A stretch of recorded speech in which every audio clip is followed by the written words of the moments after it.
mon projet de vie, c'est de ressusciter en fait.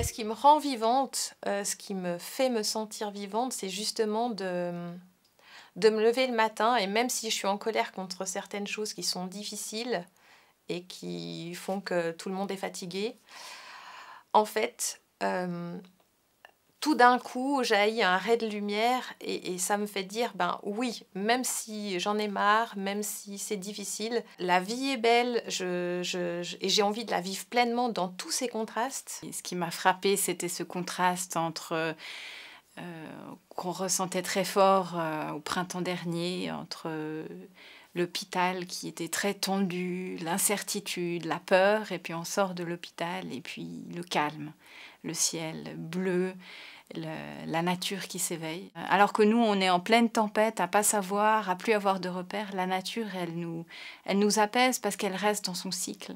Elle s'éveille, elle meurt, elle renaît. Pendant le premier confinement, c'était peut-être plus marquant encore, parce que c'était un vrai confinement. On s'est dit, ben voilà, c'est là que j'en suis dans ma vie. Voilà les relations, les gens avec qui je vis. Voilà les relations qui comptent, les gens que j'appelle pendant cette période-là. Voilà le travail que j'ai, voilà les choses que j'ai atteintes. Et là, j'ai un temps où je peux absolument rien surjouer. Et ça, c'est un moment de vérité.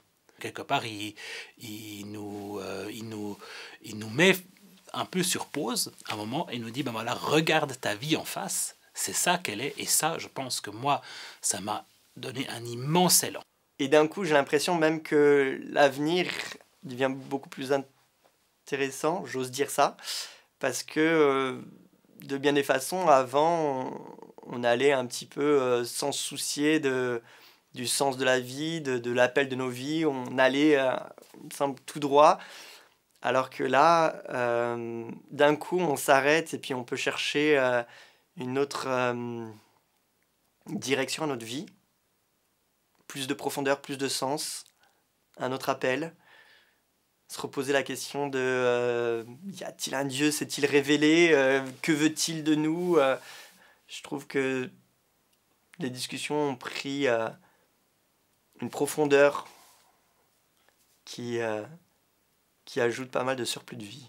Que parfois notre monde enferme dans voilà, la vie c'est ça et c'est juste ça et vis tout ce que tu peux parce que ça sortira pas de ça. Et d'un coup de dire bah si, ça peut sortir de ça, il y a quelque chose de plus grand. J'ai la chance de croire et ça m'a été donné, je l'ai reçu et ça me rend profondément vivante malgré tous les contrastes que je peux vivre parce que c'est un cadeau.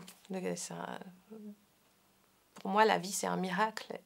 En voyant des patients intubés qui n'avaient plus de souffle, en voyant des soignants à bout de souffle, et puis nous, qui sommes presque comme si on était sous apnée depuis une année, à attendre, à pas savoir et à espérer toujours de pouvoir reprendre du souffle. Et je crois que la résurrection, c'est ça, c'est ce symbole de tout d'un coup, il y a un jaillissement.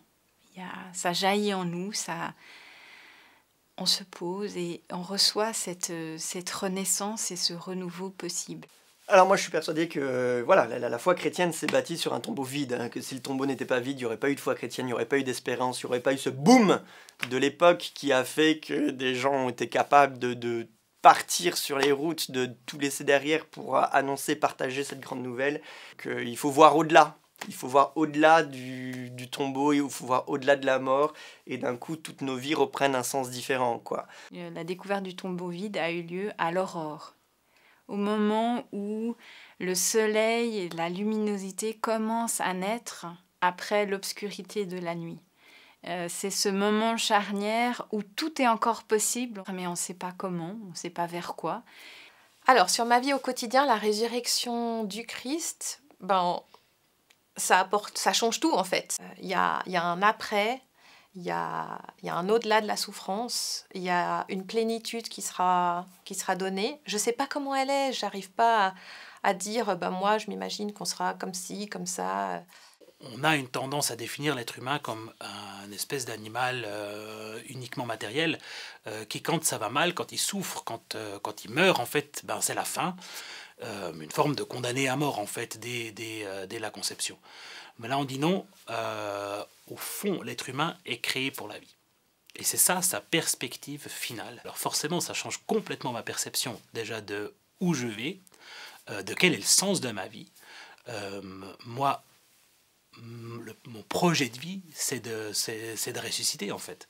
Je pense sincèrement que c'est pour ça que, après, malgré un petit moment d'effroi, etc., fondamentalement, la mort corporelle ne me fait pas peur. Pour moi, c'est ça qui fait qu'aujourd'hui encore, on peut traverser la souffrance. C'est parce qu'on sait qu'il y a autre chose. Donc, c'est puissant. Et en même temps, c'est tellement impalpable que je comprends que ce soit très difficile pour tout un chacun de se dire ouais, j'y crois. Enfin, c'est un peu fou de croire à ça.